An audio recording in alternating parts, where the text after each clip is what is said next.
Bindige Gijik, Diwita Kumikonan and Dijnikas, Waswaganing and Dunjaba, Magisis Nidodum, Mino Gijigat. My name is Nick Hockings, Ernest Hockings, and I'm an Ojibway from the Lac du Flambeau Indian Reservation. And my totem is the Magizi. Magizi meaning the eagle. I'm of the Eagle clan. And what I want to do today is explain a little bit about some of the Ojibway culture as I understand it. One small item that I have that I carry around with me a lot at dances, use this in dances, and sometimes I use it when I go into classrooms and talk to students. And I use this not only to talk about the Baha'i faith, but to talk about my own Indian culture, my own Indian ways.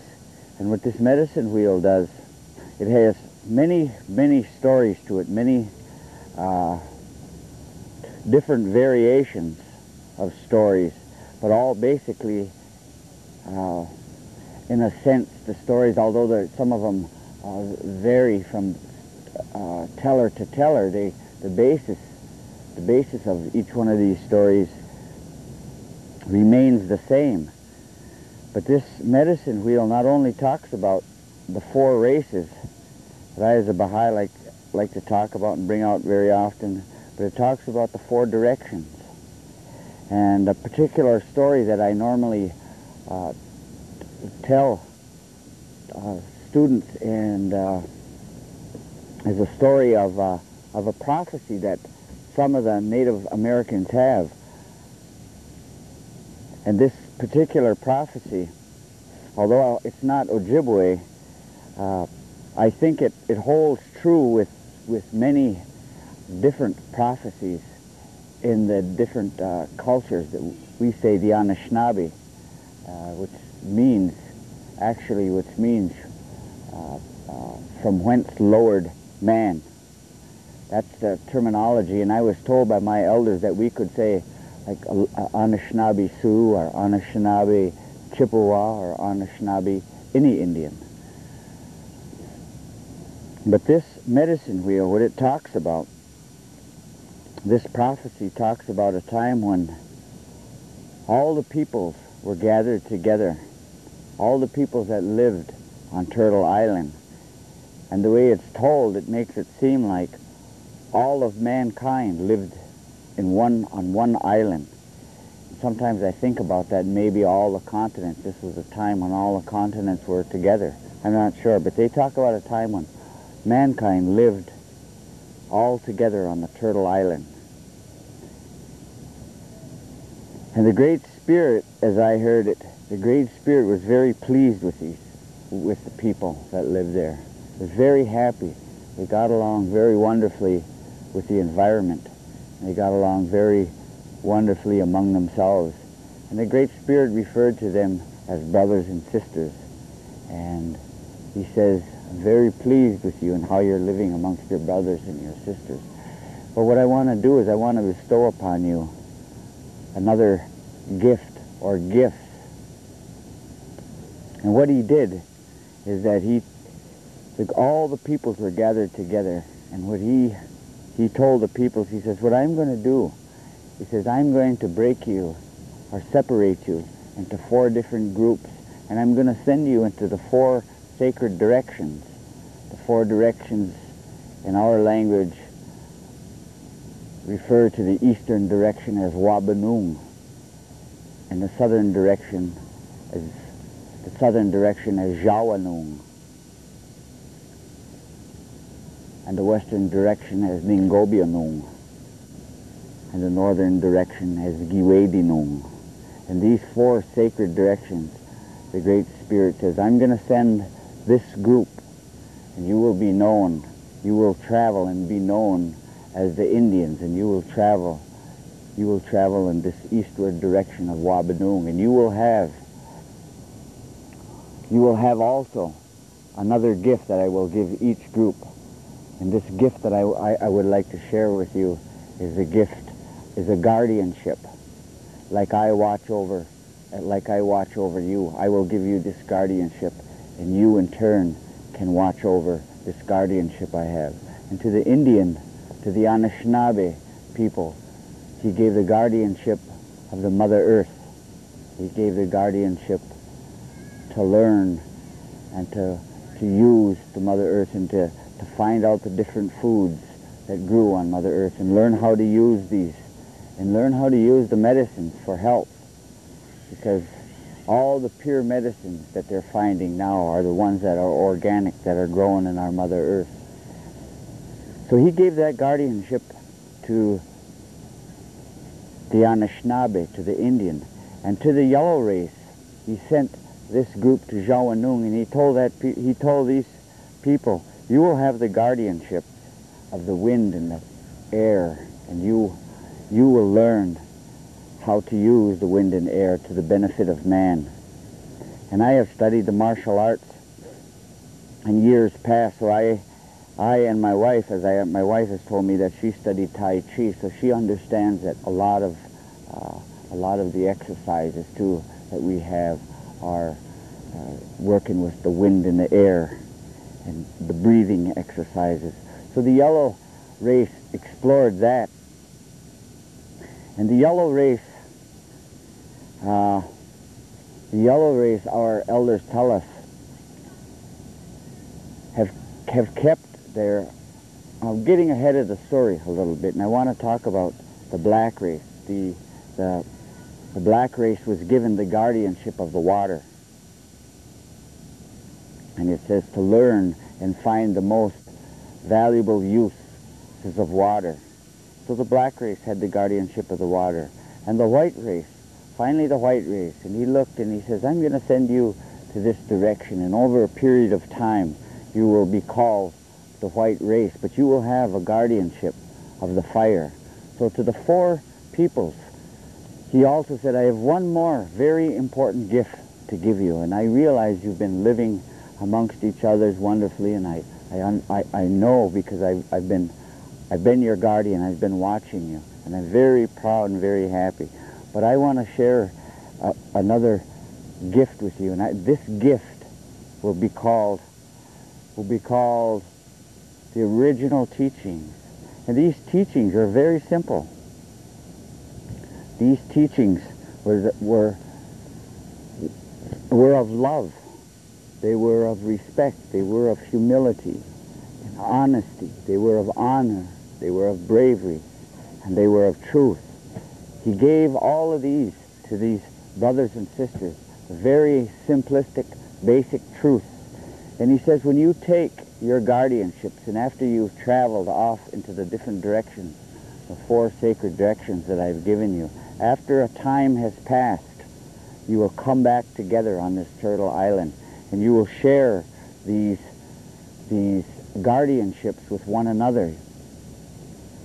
And so much time, many thousands of years passed, and our elders tell us that the Anishinaabe, the people of the red race, our elders tell us that we maintained and lived in accordance with what the Great Spirit said, because we peoples, if the average person were to walk into a grocery store or a supermarket and look at the shelves and notice all the foods, the different types of food, 75 to 80% of these foods were grown in the Americas before the coming of another race.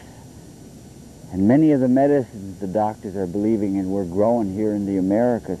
So our elders, they say that the Anishinaabe, the Indian people, have kept their guardianship. And to the yellow race, our elders say, because of their advances, because of their knowledge of yoga and breathing exercises, the use of breathing, and even the artwork that reflects the beautiful airiness and spaciousness, our elders say because of these things that the yellow race has kept their guardianship. And to the black race, I've learned that it was a black man that discovered blood plasma, the water that flows through our veins. The blood is 90-some% water. And without blood plasma, many, many thousands of people would die. So our elders say because of these things, because of that the black race producing this man that discovered blood plasma has kept their guardianship. And finally to the white race, who had the guardianship of the fire, I was told that because of the inventions, because when you look at a light bulb and when you look at the center of a car, when you look at the center of an airplane, or many of the machines around the country, that there is fire at the center of these. And because of that, it's the white man, because of the white man's discovery that he has kept that guardianship alive. And so we understand that each race has kept their guardianship, but the one promise that the Great Spirit had given many, many thousands of years in the past, he had told all the peoples, when you go out, when you travel, and when you learn your guardianships and you keep them, and when you return, when you come back to this turtle island, when you come back, he says that there's going to be a peace on this island. It's going to be wonderful because you will have learned many new experiences. You will learn many new inventions, and we'll then come back as brothers and sisters, and we'll be able to share all this knowledge with one another. Each race will have something very important to contribute to one another. And the people, they came back. We came back not too long ago. Many of the people returned back to this turtle island in the 1400s, 1300s. And many races, all the four races, eventually came back to this turtle island. And many people were questioning, especially Indians, were questioning the elders and saying that, why? If your prophecies were so profound, and why isn't there peace now? I mean, every time we turn on the radio or we look at the television or pick up a newspaper, why is it that there is so much war? Why is it there's so much destruction? We don't understand. We were promised if we kept our guardianships that this would be a paradise to live on. But if you stop and think about it, our elders say that we Indians, like the other four races, the yellow race, the black race, and the white race, we forgot a very important part of the original teachings that were given to us. We maintained our guardianship, but the very simplest thing, the most easiest thing to understand was how to respect one another and to share with one another and to love one another, and humility and honesty and honor. All of these basic original teachings we forgot.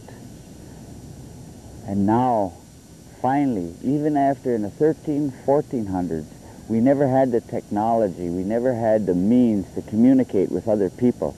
We never had the means to travel in a car or an airplane. We never had the opportunity, we never had the we never had the means to go from one place to another very fast. Normally it took days and days, and now we finally, our race of people, it seems like since that date in 1844, since that time, now is the only time, because even a day after, right around 1844 when the telegraph was discovered, before that we never had the opportunity to even to be able to talk with people on the other side of the country. So now, since 1844, many of these discoveries have started to come. And so now this promise that was given to the peoples to the original inhabitants of this Turtle Island, meaning all the peoples of the world. We finally have come to a time, we finally are at a time when we can teach the message of love, we can teach the message of brotherhood, and teach the message of respect, because we believe as Baha'is that we have finally received all the words that we need to once again communicate. No other peoples have that ability now to do that. No other peoples have the system built into their organizations to be able to deal with all of mankind. And many of the Indian brothers that I know who are Baha'is see very easily how we fit into the Baha'i faith. Our culture, our way of life, our carrying of the eagle feather, the teachings of the medicine wheel, these are not taken away. They're not destroyed. They in the Baha'i faith are very well respected, and because of that, many of our brothers are becoming Baha'is. We can see that. And so these prophecies, I feel, are all being fulfilled now by all the prophecies that we have are being fulfilled now by the Baha'i faith, because finally we have the means, we have the technology, we have what it takes, we have the writings, we have the word of Baha'u'llah also, and we have the word being the covenant. We have the covenant promising what's going to happen. And so I, as an Ojibway, as an Anishinaabe person, I believe that in a very short time some very wonderful things are going to be happening on this planet, and that we as people should all do our best and work the hardest and become the best teachers to promote this wonderful, beautiful cause that we have. And I feel that my sharing of the culture, because our elders are speaking out now and telling more and more people to share with the culture, take it out to the people, let the people understand and see that we're not a threat. Because I think for so many years the Indian is terribly misunderstood and really misrepresented. But I think as Baha'is, and I think in this new time, in this new era, that not only the Indian message will get out, but the Baha'i message as well. And I believe that the Baha'i and the Indian message are one and the same. With that, miigwech. Thank you.